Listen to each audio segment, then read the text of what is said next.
Happy New Year mga ka-agri. Happy farming. Ito guys,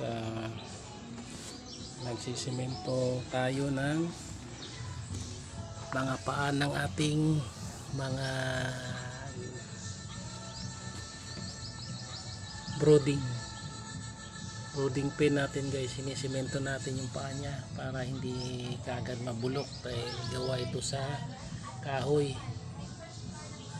Pag laging nababasa madaling mabulok, kaya yan, ginawa ko lagyan ako ng plastic bottle na kasya lang siya,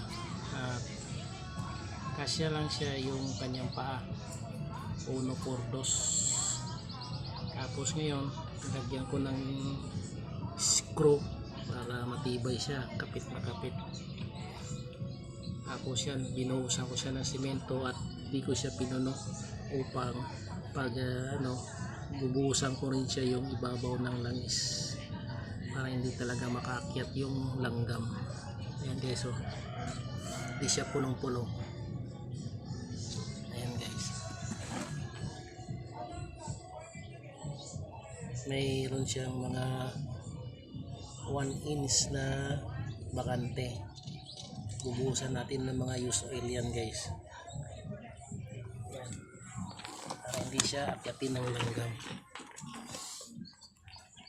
So nilagyan ko rin ng pangsigurado yung chok. Ito yung ating update sa pisa ng ating incubator guys. May isang reject, 4 na Muscovy ducklings, tapos siyam na sisiyo ng Shamu, cross ng General saka asil. Yan guys, para matibay ang ating DIY brooding pen gawa sa kahoy guys. Ito dahil pang 3 days nila guys, kaya hinati ko to sa dalawa para pag 1 week old na sila, pwede nang buksan yung division niya para makalabas-labas sila. And that's all for today guys. Please like and share sa ating mga video kung nagustuhan nyo ang mga video na ito. Salamat guys, and once again happy New Year advance ahead, and